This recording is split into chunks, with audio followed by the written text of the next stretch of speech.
ونعوذ بالله من شرور أنفسنا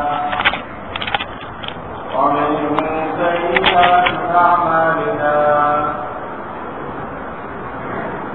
من يهده الله فلا مضل له ومن يضلل فلا هادي له ونشهد أن لا إله إلا الله وحده لا شريك له ونشهد أن سيدنا ومولانا محمدا عبده ورسوله صلى الله تعالى عليه وعلى آله وأصحابه وبارك وسلم أما بعد فأعوذ بالله من الشيطان الرجيم بسم الله الرحمن الرحيم يا أيها الذين آمنوا اجتنبوا كثيرا من الظن إن بعض الظن إثم ولا تجسسوا ولا يغتب بعضكم بعضا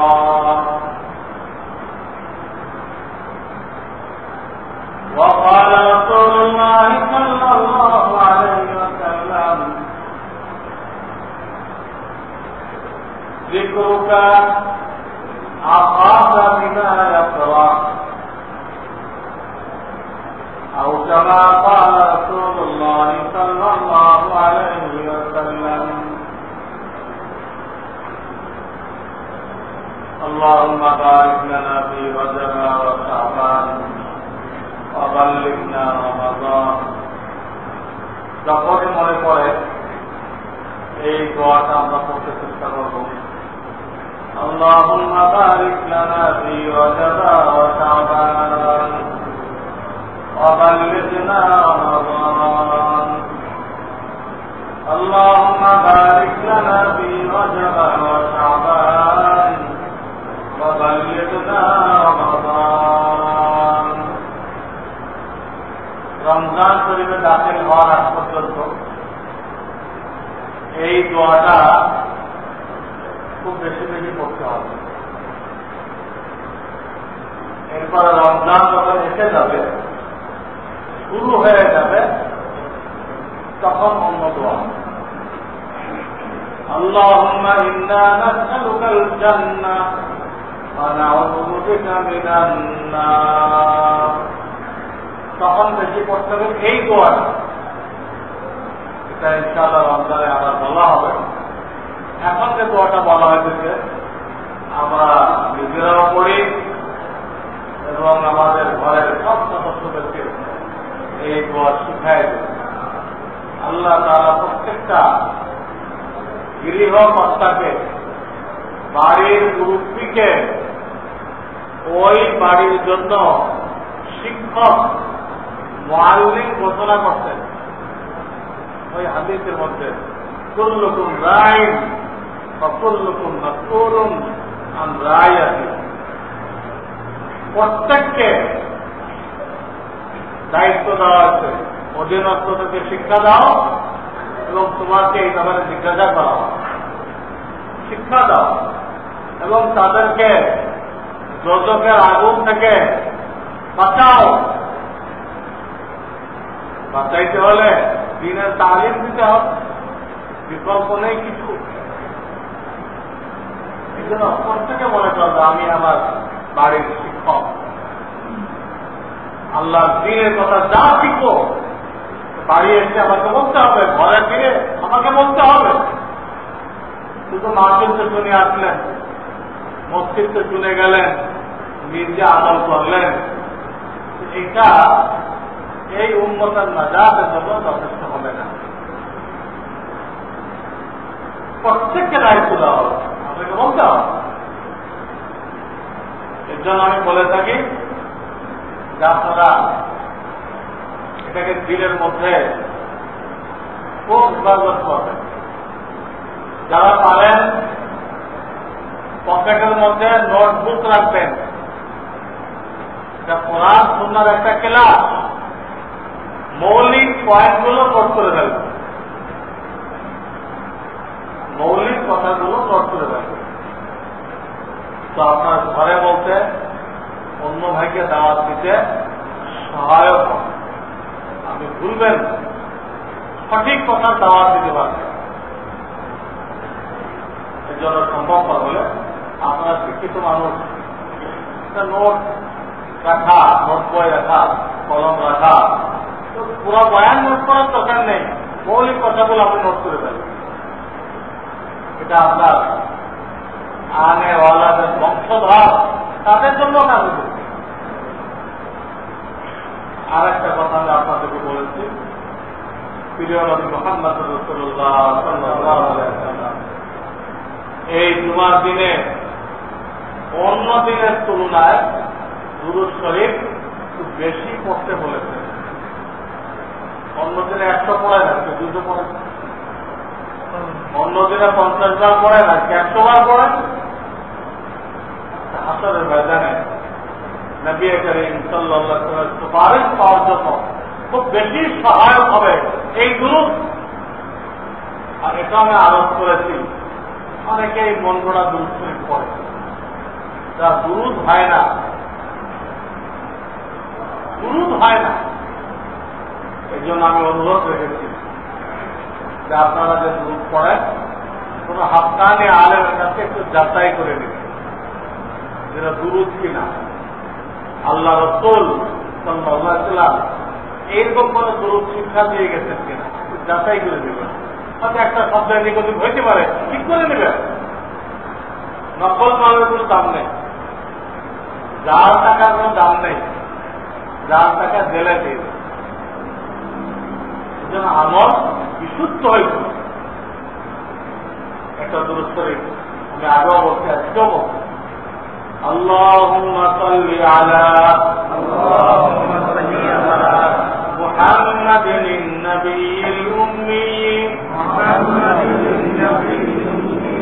ওয়া আলা আলিহি ওয়া সাল্লিম তাসলিমা। এই দুরূদ শরীফটা পড়তে পারেন। হাদিসের কিতাবে দুরূদ আছে, আল কাউলুল বাদি' নামে একটা হাদিসের কিতাব আছে, এই কিতাবে দুরূদ শরীফ আছে। এবং আমি বলেছি জুমার দিন আসরের পরে এই দুরূদ শরীফটা 80 বার পড়বেন। সেটা আল্লাহ তাআলা আপনার আমার আমলনামা থেকে 80 বছরের গুনাহ খাতাকে মুছে দেন এবং আমাদের আমলনামার ভিতরে এক টানা 80 বছর ইবাদত করার সওয়াব দান করেন। ঘরে মা বউদেরকে শিখাই দেন, আল্লাহুম্মা সাল্লি আলা মুহাম্মাদিন নবিয়্যিল উম্মি ওয়া আলা আলিহি ওয়া সাল্লিম তাসলিমা। আল্লাহুম্মা সাল্লি আলা মুহাম্মাদিন নবিয়্যিল উম্মি ওয়া আলা আলিহি ওয়া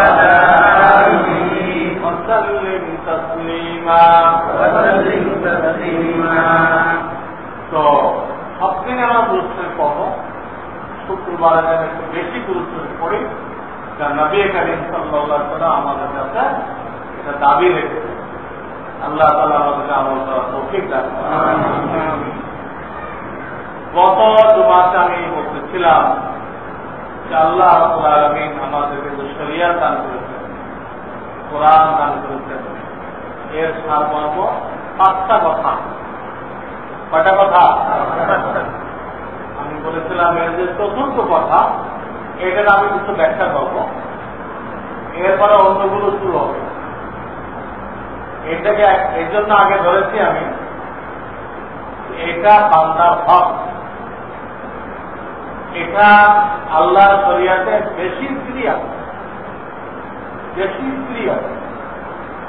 এর জন্য আমি আগে শুরু করতে এটা এক হাদিসে পাকের মধ্যে আসছে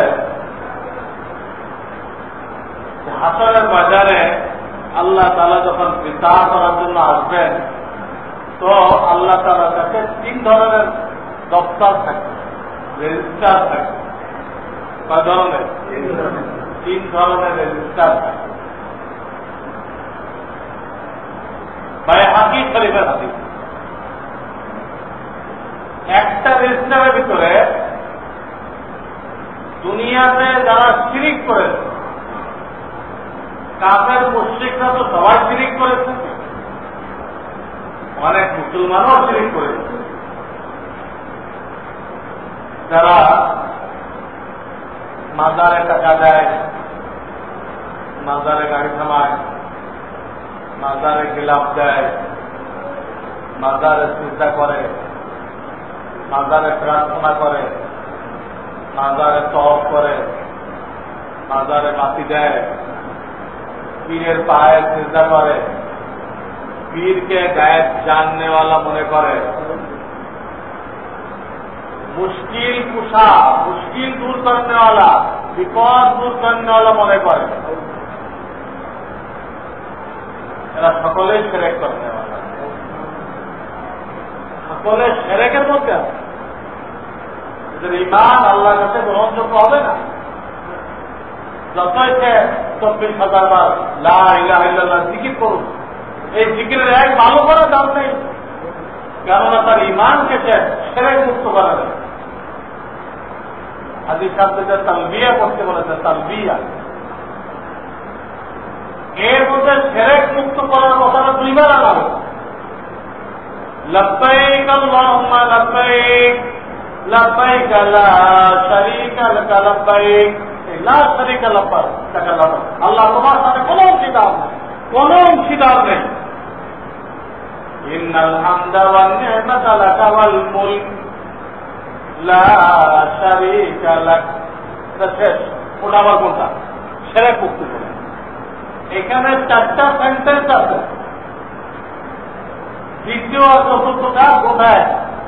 ঈমানকে শিরক মুক্ত করো। লব্বাইকা লা শারীকা লাক, লা শারীকা লাক। আল্লাহ তোমার কোন শরীক নেই, অংশীদার নেই। এই কথাটা 2 বার বলা হয়। কেন? বেশি ইম্পর্টেন্ট বলে, বেশি গুরুত্বপূর্ণ বলেই তো 2 বার বলা হলো, অন্যরা 2 বার বলা হয়নি। তো কাফের মুশরিক সবাই শিরক করছে। মুসলমানদের মধ্যে একটা গ্রুপ যারা এই বিভিন্ন ভণ্ডপীর, বিভিন্ন মাজার পূজারী, বিভিন্ন মাজারে পড়ে থাকে, যাতায়াত করে, এরাই শিরকের মধ্যে থাকে। হ্যাঁ, শিরকের মধ্যে এদের ঈমান আল্লাহ দরবারে কবুল হবে না। যত সে হাজার হাজার লা ইলাহা, শুধু লা ইলাহা পড়া যথেষ্ট না, আপনার ঈমানকে শিরক মুক্ত করতে হবে। শিরকের কোন রাত, শিরকের কোন আসর আপনার ঈমানের মধ্যে থাকতে পারবে না। এই জন্য কালেমায়ে তাইয়্যিবার মধ্যে প্রথম শিরক মুক্ত করার কথা বলেছে, লা ইলাহা, কোন আল্লাহর সাথে কোন শরীক নেই, ইল্লাল্লাহ, তিনি এক, অদ্বিতীয়। এই কথা 2 নম্বরে আনা হয়েছে, 1 নম্বর শিরক মুক্ত করতে বলা হয়েছে।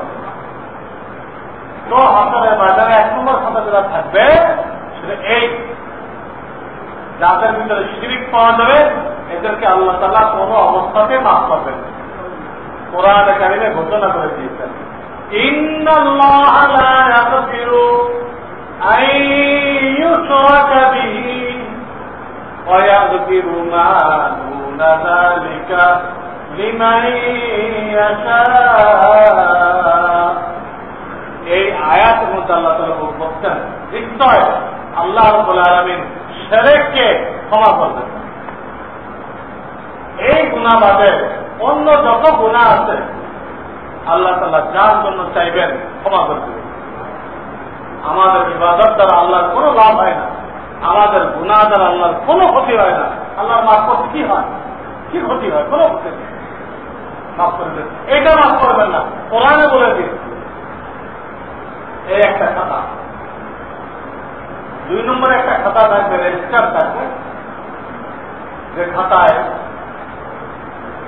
মুসলমানরা আল্লাহর হকের ব্যাপারে যে ত্রুটি বিচ্যুতি করেছে ওইগুলো লেখা আছে। ওইগুলো লেখা মুসলমান, কাফেরদের কথা সেখানে লেখা নেই, মুসলমান কিন্তু আল্লাহর হকের ব্যাপারে তার কিছু ভুল ত্রুটি হয়েছে, ওইগুলো সেখানে লেখা। এইটার ব্যাপারে আল্লাহ তাআলার ফয়সালা, আল্লাহ যদি চান তার কোন নেক আমলকে ওসিলা করে তাকে মাফ করে দিবেন। একান্ত যদি নাই চান তো তাকে সাময়িক দোজখে দিবেন, সাময়িক, শাস্তি দেওয়ার জন্য না, পাপ করার জন্য। সাময়িক দোজখে দিবেন, শাস্তি দেওয়ার জন্য না, কি করার জন্য? হ্যাঁ, পাপ করার জন্য। যা কিন্তু আগুনে ফেলা হয় সব শাস্তি দেওয়ার জন্য না। স্বর্ণকে তো আগুনে ফেলা হয়, স্বর্ণের থেকে যে খাদ আছে খাদকে পৃথক করার জন্য, স্বর্ণকে শাস্তি দেওয়ার জন্য।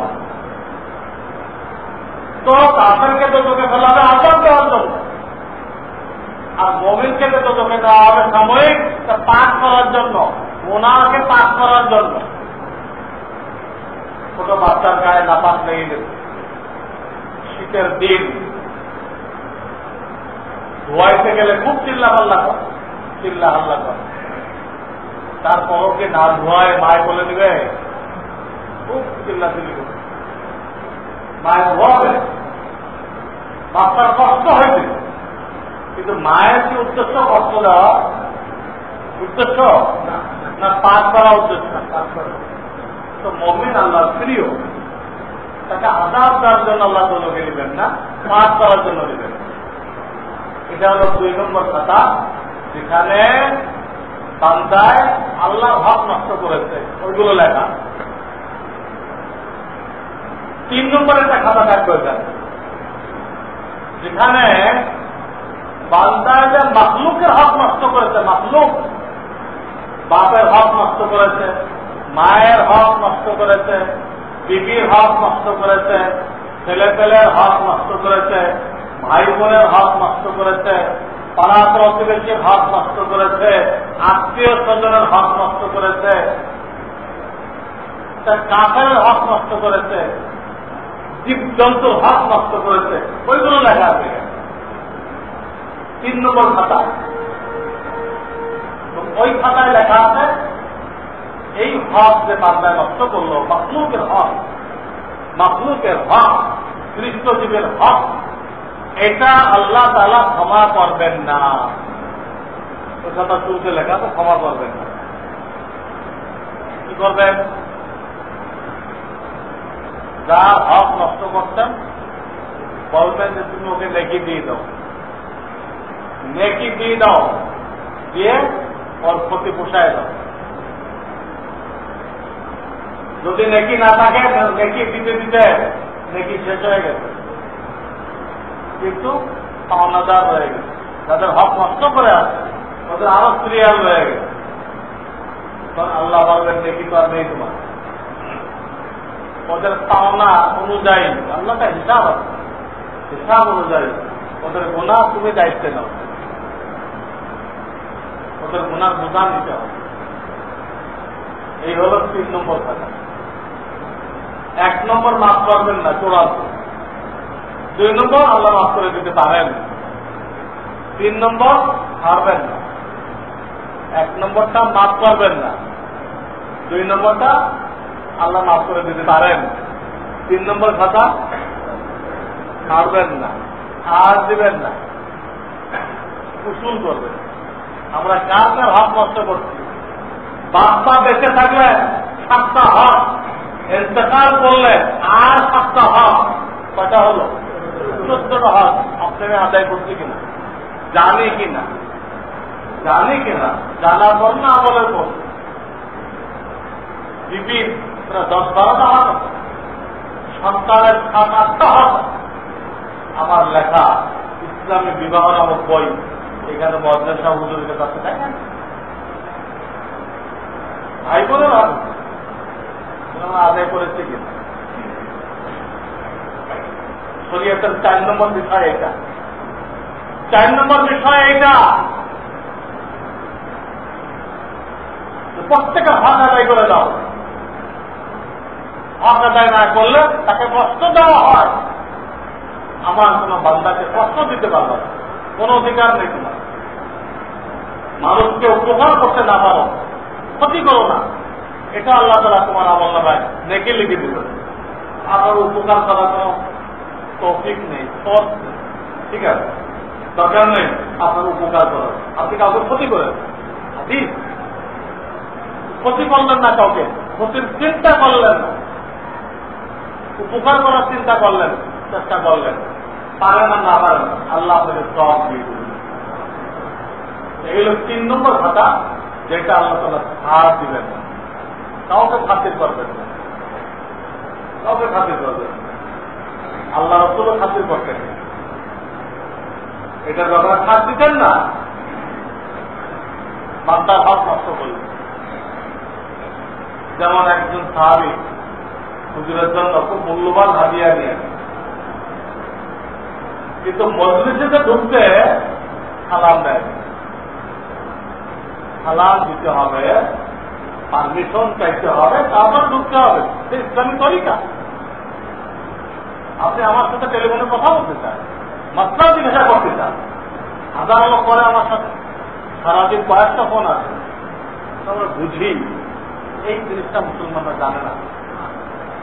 তারা যেখানে নামাজ পড়ে, দেশে আলমদের পিছনে চলে, তারা শিখায় ও করতে শিখবে। তার বয়স 70 বছর হয়ে গেছে, সেখানে তার মানে কয়েকটা পরবর্তী ডিগ্রি আছে। হয়তো সে মানব অধিকারের কর্মী, কিন্তু আল্লাহকে কি শিখাতে কিছুই জানে না। যেদের কথা বলতে না আমার কাছে, সে তার প্রশ্ন শুরু করবে, হুজুর একটা মশলা, আমি এই টাইমটা কি করতেছি, আমি কোন কাজে আছি, এই সময় জবাব দিতে পারবো কিনা। মানুষ এক একটা কাজে থাকে, সবসময় তো জবাব দেওয়া হবে না। আমি খানা গেছি, আমি খানার ভিতরে হুজুর একটা বলছি, তো আমার তো খানার লোক গলা আটকে দিতে পারে, খানার ভিতরে প্রশ্ন করা, সালাম দেওয়া পর্যন্ত নিচ্ছে। আমি বাথরুমে যেতেছি, হুজুর একটা মশলা, আমি এখন বাথরুম বাদ দিয়ে আমি মশলা বলবো, এটা একটা মানুষ পারে, তার শক্তির বাইরে, তার জন্য এক্ষুনি তাকে দেখতে হবে। আমি দেখলেন না, শুনলেন না, হুজুর একটা মশলা। বুঝলাম যে এই লোকটা বান্দার হক সম্পর্কে কোনো আইডিয়া রাখে না, সে যে আলেমের সাথে উঠা বসা করে সে তাকে কোনো আইডিয়া দেয় নাই। সবটার জন্য দায়ী কিন্তু আমরা। আপনাদের তালিম তরবিয়াতের দায়িত্ব আল্লাহ তাআলা আমাদেরকে দিচ্ছেন। এখন তো আপনি ফেল হন, তা আপনি কোন আলেমের সাথে চলা হয় তাকে ধরা হবে। যাতে আলুম বালুম এত চিন্তা খাইনি বলে তাদের সারাদিন লাগে, সর্বক্ষণ লাগে, এটা শিখাইলেন না কেন? এটা শিখাইলেন না কেন? বারবার লাগে, বারবার হকটা বারবার লাগে। 24 ঘন্টা পৃথিবীর হক জানতে হয়, বাচ্চা কাচ্চার হক জানতে হয়, মানুষ কিন্তু কথাবার্তা হয়, তাদের হক জানতে হয়। উচিত ছিল সালাম দিয়ে দিয়েছেন, হুজুর আপনার কি সুযোগ আছে, আমি একটা প্রশ্ন করতে পারি? হ্যাঁ বলেন, তাহলে প্রশ্ন করবে। এইগুলো নিয়ম। সবকার হাতে একজন এইভাবে বলে আমাকে, হুজুর একটা প্রশ্ন ছিল, এখন কি বলতে পারি? তো দিনটা খুশি হয়ে যায়, এই লোকটা কি বান্দার হক সম্পর্কে কিছু শিখছে, কিছু না কিছু শিখছে, কিন্তু 100 ভিতরে 99 জন তা বলো না, কিচ্ছু জানে না, একা একা বিরাট বুজুর্গ হয়ে বসে গেছে। তারপরে এই বুজুর্গের কি দাম? আপনি কোনো হক জানেন না, কোনো মশলা জানেন না, তাহাজ্জুদ পড়তে পড়তে আপনার কপালে বিরাট দাগ হয়ে গেছে, আপনার এই বুজুর্গের কোনো দাম নেই। তাহলে হাদিস আসছে, যার দ্বারা মুসলমান কষ্ট পায় তাকে মুসলমান টাইটেল দেওয়া যাবে না। আপনি তাহাজ্জুদ গুজার হইতে পারেন, আপনি হাদিস সাহেব হইতে পারেন, আপনাকে মুসলমান টাইটেল দেওয়া যাবে না। মুসলমান টাইটেল দিতে হলে আপনার কোন আচরণে অন্যের কষ্ট হয় কিনা দেখতে হবে। হাসরের ময়দানে 3 নম্বর কথাই আমি যে কথা বলতেছিলাম যে আল্লাহ ছাড় দেবেন না, এটা আল্লাহ রসুলও ছাড় দিতে দেন। হাদিয়া লয়ে আসছে, এই জন্য সে পারমিশন নেয়নি, ঢুকে গেছে। হুজুরে তার হাদিয়া, নবী করিম সাল্লাল্লাহু আলাইহি ওয়াসাল্লাম তার হাদিয়া কোনো পরোয়া করলেন না, বাইরে যাও, যে সালাম করো, সালাম করে এই মসজিদে আসার জন্য অনুমতি চাও। তাৎক্ষণিকভাবে তাকে শিক্ষা দিলেন, তাৎক্ষণিকভাবে শিক্ষা দিলেন। রাসূলের দায়িত্ব, ওলামায়ে কেরামের দায়িত্ব, কোন মানুষকে ভুল করতে দেখলে দরদের সাথে, মহব্বতের সাথে তাকে যদি শিখাই দেওয়া। শিখানোর তরিকা আছে, আপনাদের বকা দিয়ে শিখাইতে পারবেন না। হ্যাঁ মিয়া, আপনি ইসলাম না জানো, জানেন কিছু, আপনার 14 সন্তান পড়াইতে পারি আমি, এটা একটা তরিকা। এই তরিকা ইসলাম সমর্থন করে, ইসলাম সমর্থন করে কোন মহব্বতের সাথে। আপনার ভাই, তাকে শিক্ষা দেওয়া আপনার দায়িত্ব, মহব্বতের সাথে, ইজ্জতের সাথে তাকে শিখাই দেবে। আমার ভাই বলতেন যে একজনের চাবি হারাই গেছে, ওই ছড়াটা আপনি পাইছেন, এখন তাকে পৌঁছাইবেন, পৌঁছানোর কোন তরিকা আছে না? তরিকা নেই। ওই লোক পরেশান হয়ে ঘুরছে, পরেশান হয়ে ঘুরছে। ভাই, আপনাদের চাবি হারাই গেছে, আমি এটা ছড়া পাইছি, দেখেন তো, তারপরে পেশ করলেন, এটা তরিকা। আমার সাহেব বলতেন আটটা তরিকা হলো যে তার মাথায় মেরে দিলেন, মাথায় মেরে দিলেন, কিন্তু মাথা জখম হয়ে গেছে। এটা কি পৌঁছানোর তরিকা? বলেন, এটা তো তার আমি মেরে পৌঁছাই দিই, কিরম পৌঁছাইছে? মাথায় মেরে দিই। তরিকা আছে সব, এটা তরিকা হলো। তো দিনের কথা আপনি বলবেন, এটা তরিকা। ইজ্জতের সাথে বলতে হবে, দরদের সাথে বলতে হবে। আল্লাহ তোদের মহাপতের সাথে বের করলেন, যাও আবার সালাম করে। হযরত জাবের একদিন আসলেন, একদিন দরজায় নক করতেন। হুজুর আলাইহিস সালাম জিজ্ঞাসা করতেন, কে? বলতেন আমি। নারাজ, কেন আমি কইলাম? সবাই হচ্ছে আমি বলেন, আমি কি বলবো? আমি কি গায়েব জানি? দেই আসলাম, এলাম কে? আমি। সবাই আমি কইল, তাহলে কোন মানুষকে পার্থক্য করা যাবে? প্রায় লোক যেই বলে, জনতা বলি কে? তোরা আমি। ওনার দুনিয়াতে সেই একটা মানুষ, সেটা আমি বললে তাকে বুঝবে। এটা নাম বলতে হবে। যখন নাকি ভিতরতে জিজ্ঞেস করলাম কে, আপনাকে নাম বলতে হবে। আল্লাহ রাসূল শিক্ষা দিল, কেন এগুলো কষ্ট না পায়। আমি বললে মানুষটা বিরক্ত, বিরক্ত।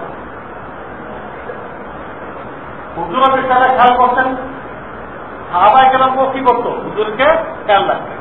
যেমন দেখেন, নবী করিম সাল্লাল্লাহু আলাইহি ওয়াসাল্লাম যখন মজলিসে আসতেন, সাহাবায়েরা আগে এসে বসে যেত মসজিদে। যখন যখন মসজিদ হতে টাইম ছিল, ওই টাইমে সবাই আসে। যখন মসজিদে এসে যেত, হুজুরে আসতেন, হুজুর আসে। যখন হুজুরে আসতেন, একটু মসজিদ ভরে গেছে। সবাই মনটা চাইতো দাঁড়াই, দাঁড়ায় হুজুরকে একটু সম্মান করুন, তাদের মনে চাইতো। কিন্তু তারা দাঁড়াইতেন না। হাদিসে পাকের মধ্যে আছে তাদের মনে চাইতো, কিন্তু দাঁড়াইতেন না। কেন দাঁড়াইতেন না? যে দাঁড়াইলে হুজুর আলাইহিস সালাম কষ্ট পাইতেন, কষ্ট পাইতেন। হুজুরের কষ্ট থেকে খেয়াল করে তারা কি করতেন? দাঁড়াইতেন। স্পষ্ট হাদিস। তিনি হায়াতে সশরীরে আসতেন, হায়াতে সশরীরে আসতেন। সেইখানে সাহাবায়ে কেরাম দাঁড়াই দিতেন না, হুজুরের কষ্ট হবে, কষ্ট দেওয়া যায় নেই। আর আমরা এমন উন্মত হয়েছি যে আসার কোন নাম নিশানাও নেই। গলত টাকিটা, গলত, গলত টাকিটার পরে এই গলতগুলো যখন টান দেওয়া হয়, তখন আল্লাহ রাসূল চলে আসে। বই পাইলেন না যে এই গলতগুলোটা বললে তিনি চলে আসেন। তখন তারা কি করে? দাঁড়ায়। সশরীরে আসলে সাহাবারা দাঁড়াইল না, আর এখানে ভুল ধারণার উপর দাঁড়াই গেলেন, কিভাবে দাঁড়াই যেতে পারে? আমার কথা ওইটা যে সাহাবায়ে কেরাম কেন দাঁড়াইতেন না? দূরে এক হাদিসে পাওয়া যায়, যখন হাসি আসত হুজুর আলাইহিস সালাম কাপড় দিয়ে, রুমাল দিয়ে বা কমপক্ষে হাত দিয়ে মুখটাকে ঢেকে নিতেন। তার চেহারা পরিবর্তন ঘটে, মানুষের জন্য একটু পেরেশানির কারণ। এইটুক পেরেশানি থেকে বাঁচানোর জন্য হুজুর সাল্লাল্লাহু আলাইহি সাল্লাম কি করতেন? হাসি দিলে হুজুরের কাছে একটা কাপড় থাকতো আলাদা, রুমাল বলেন, গামছা বলেন, তোয়ালে বলেন, যখন নাকি রোদ্রে দেখতেন কাপড়টা মাথায় দিত, উজু করলে হাত মুছতেন, হাসি আসলে ওই কাপড় দিয়ে মুখ ঢেকে নিতেন যাতে কষ্ট না হয়, সেটা কারো গায়ে না লাগে। দেখেন উম্মতকে কত খেয়াল করতেন, কত খেয়াল করতেন আল্লাহ।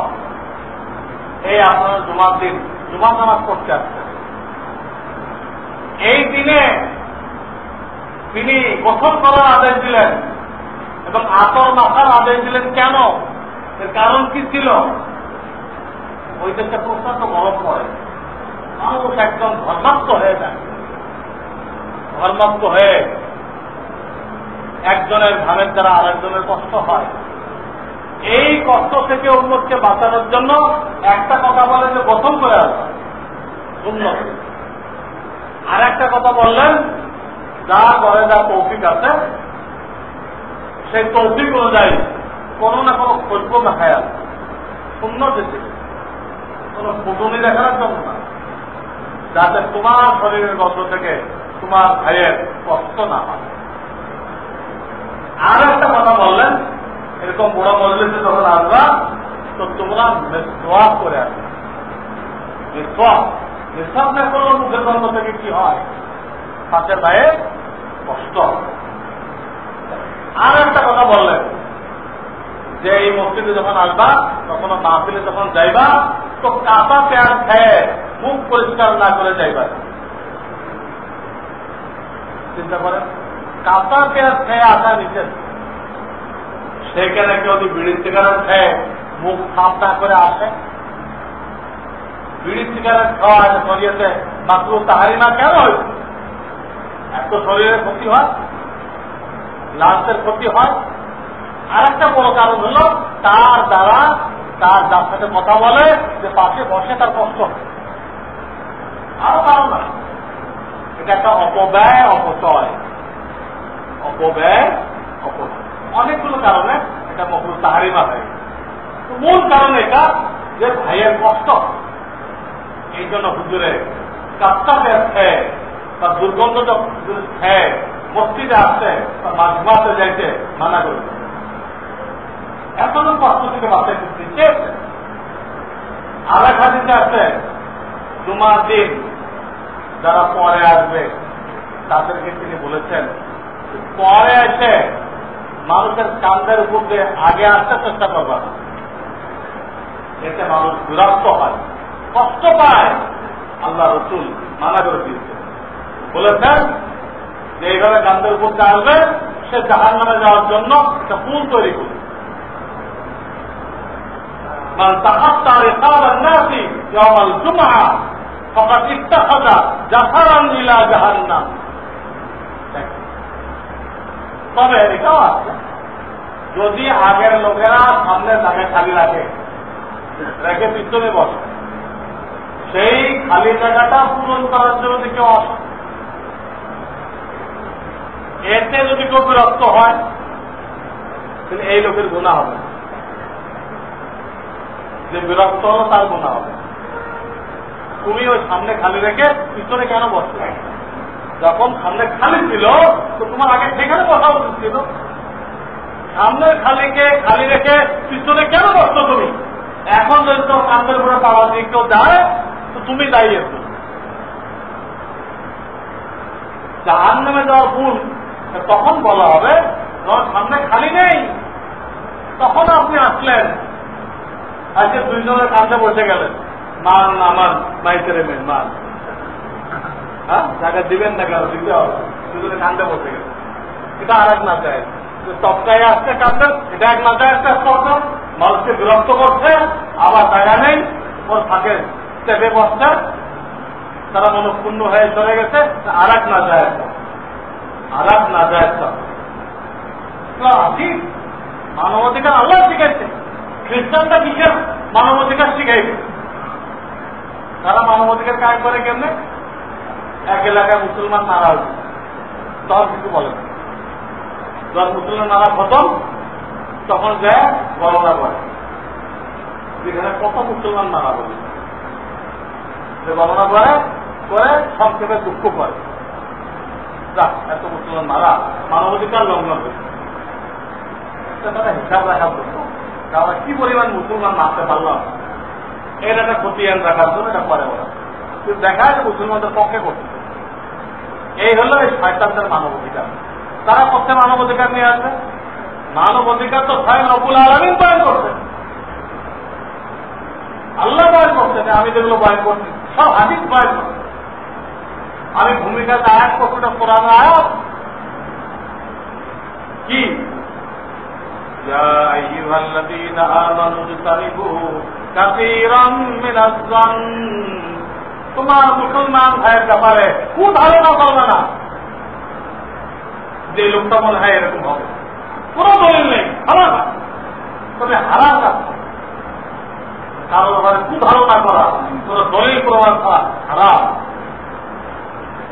ওয়ালা তাজাসসু, কোরআনের আয়াত 26 পারা সূরা হুজুরাত বলতেছে আরেক ভাইয়ের দোষ অন্বেষণ করো না, লেগে রয়েছে কোথায় তারা সাবলেট করা যায়, ওইটা দিয়ে তারা ঘায়ল করবে, ওইটা দিয়ে কি করবে, ঘায়ল করবে। আল্লাহ বলবে এটা করো না, তুমি একজনের পিছনে পড়বা, রব্বুল আলামিন তোমার পিছনে পড়বে, তখন তোমার ঘরের মধ্যে বসায় বেইজ্জত করে দেবে।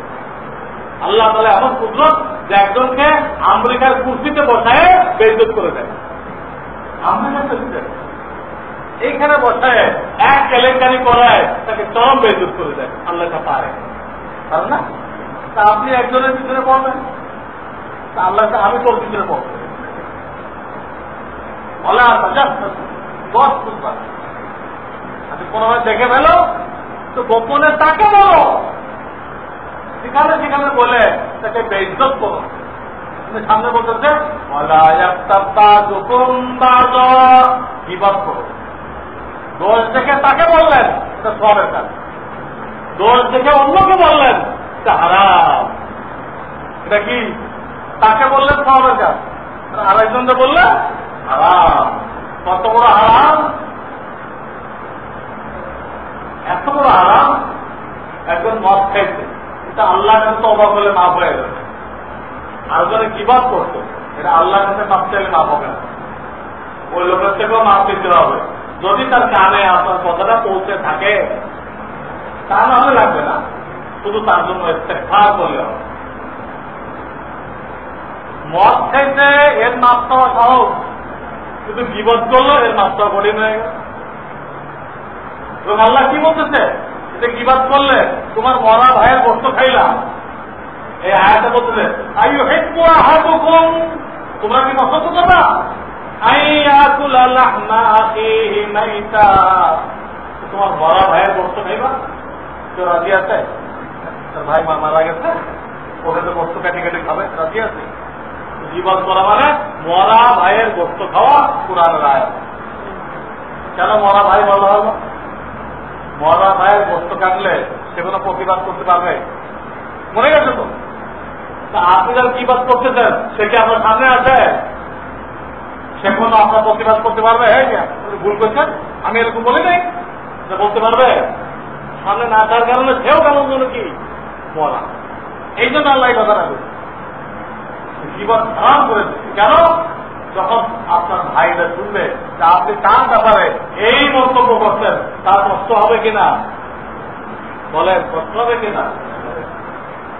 এই তিনটা খাতা আদরের ময়দানে থাকে। আমাদের আমলনামা এটা হলো ক্যাশ বুক, এটা কি ক্যাশ বুক, আর তিনটা খাতা এটা হলো লেজার, এটা হলো কি লেজার পোস্টিং। ক্যাশবুকে তো সব খরচ লেখা হয়, আর লেজারের মধ্যে সব আলাদা। হ্যাঁ, বিল্লা বোর্ডিং এত টাকা, সাধারণ দাস এত টাকা, বিদ্যুৎ বিল এত টাকা, গ্যাস বিল এত টাকা, পানি বিল এত টাকা। এটাকে বলে লেজার। প্রত্যেকটা খাতা কি বলে লেজার? আমল নামাজ থেকে সব আমার 3 ভাগে হয়ে যাবে। সেরেক করে থাকলে সেরেকের খাতায়, আল্লাহর হক নষ্ট করে থাকলে 2য় খাতায়, বান্দার হক নষ্ট করে থাকলে 3য় খাতায়। খুব সিরিয়াস। আমি এটা 1 নম্বর বয়ান করব, আমরা বান্দার হক নষ্ট না করি। একটা রুগী দেখতে যাবেন, আল্লাহ রসুল বলতেছে শর্ট টাইমে চলে আসে। বেশিক্ষণ থাকলে রুগী কি হবে? বিরক্ত হবে। মেয়েরা আগে ওষুধ খাওয়াইতে, আপনি উঠতেছেন না, ডাক্তার মধ্যে 1 ঘন্টা পর ওষুধ খাওয়াইতে হবে, সেই 1 ঘন্টা পার হয়ে গেছে, আপনি মানে হাঁটু ধরে বসছেন আর ওঠেন না, রুগীও বিরক্ত হবে, তার স্ত্রী মেয়েরাও কি হবে? আপনাদের সম্মানী মানুষ, আপনাকে উঠতে করতে পারতেছে না, আবার ওষুধ খাওয়ার টাইম উঠে দিতে, আপনি তো ওষুধ খাওয়াতে পারবেন না। ওর মেয়ে খাওয়াবে, ওর দিদি খাওয়াবে, ওরা রেডি করতেছে না পর্দার কারণে, আপনি তো বসছেন হাঁটু বেড়ে ওঠেন না। ভালো করি তাড়াতাড়ি চলে আসতাম। হাসির কাছে তার কাছে এমন কথা বলা যাবে না যার সাথে হায়াত সম্পর্কে নৈরাশ হয় না যায়। আমি বুঝতেছেন সে বাঁচবে না, আপনি বুঝতেছেন সে বাঁচবে না, সেই কথা মুখে আনতে পারবেন না। হাসিতে নিষেধ করা হয়েছে, হাসিতে বলা হয়েছে রুগী দেখতে যাওয়ার মূল কারণ হলো তাকে তার হায়াত সম্পর্কে সান্ত্বনা দাও, নিশ্চিন্ত করে দাও, কোনো ঘাবড়াবেন না, আপনার থেকে সিরিয়াস রুগী আল্লাহর মেহরবানি ভালো হয়ে যায়। এই বলে চলে আসে যাতে যতক্ষণ থাকে সে নিশ্চিন্তে আল্লাহ আল্লাহ করতে পারে। আপনি দেখেই ক্যান্ডি দিলেন, ভাই আর হবে না, আর তারা তারা আত্মায় বাধ্য হয়ে গেল। 2-3 জন এরকম বলে, এ তো বলার আগে বলবে আল্লাহ আল্লাহ কি করবে। এই ধরনের গাধাদেরকে বের করতে আমাদের কাজ করে, এই রুগীদেরকে আসার এই অর্থ। আমার লেখা জীবনের শেষ দিন, ওখানে পড়ে দেখেন সে কথা লেখা, এইভাবে কথা বলা নিষেধ। আমাদের সমাজের অধিকাংশ লোক এগুলো জানে না, এগুলো তোমার সময় বয়ান হয় না, পাবলিক কোথেকে জানবে হাদিসে কি আছে? পাবলিক হাদিস করতে পারে? এগুলো আগ্রহ পান্ডব জুলাইকার শিক্ষা না বলে এইগুলো বলা উচিত। তো রুগী দেখতে দেয়, দেরি করবেন না, রুগী দেখতে দেয় তার হায়াতের ব্যাপারে নৈরাশ্য আছে, এরকম কথা বলবেন। সে আরো হায়াতের ব্যাপারে আশাবাদী হয়, এই কথা বলেন, আপনার সব হবে। যত আপনি ধারণা করতেছেন মরে যাবে, তবু এটা বলেন, ওটা বলার দরকার নেই।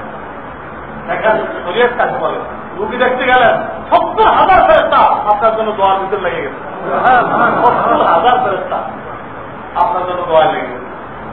কিন্তু দেখ সান্ত্বনা দিতে হবে, শর্ট টাইমে চলে আসবে।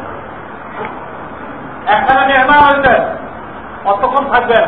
যতক্ষণ বাড়িওয়ালার পরে মেজবান উপরে বোঝা না হয়, বেশি থাকবেন। বেশি থাকলে সে মনে মনে কি হবে? বিরক্ত হবে। এই জন্য আল্লাহ রাসূল বলে দিয়েছেন, কোথাও মেহমান হলে অল্প সময় থাকবা, থেকে চলে আসবে। বেশিক্ষণ থাকবা, বিচারা তোমাকে ভালো ভালো পয়েন্টে যে কব্জ হবে, প্রেসার হবে, এটা করো না। আল্লাহ রাসূল মানা করে দিতে। আর এটাও বলছেন, তুমি বাড়িওয়ালা, তাকে তার ইচ্ছার বিরুদ্ধে থাকতে বলবা না, সে দেখতে চায়, তার জরুরি কাজ আছে। অনেক বাড়িওয়ালা আছে দেখতে চায় না, না কোনো অবস্থা আপনাকে আমি রেখে দেবো না, আর একটা দিন থাকতেই হবে, আছে না? নিষেধ করা হবে, এটা তার অনেক ক্ষতি হয়, অনেক জরুরি কাজ নষ্ট হয়ে যায়। আপনি বেকার বলে সব মানুষ বেকার, তার অনেক প্রোগ্রাম আছে, এরকম বলার শরীয়তে নিষেধ, ওদের বলে রাখবেন না। আর একটা ভুল করে, সে করছে না আপনি এর না, না না এটা খাইতে হবে আপনার, এই করে চাপাই দেয়, সে করে চাপাই দেয়, তারা পেট খারাপ হয়। এই যে চাপাই দিলেন, আপনি নাজায়েজ কাজ করছেন, নাজায়েজ কাজ করছেন।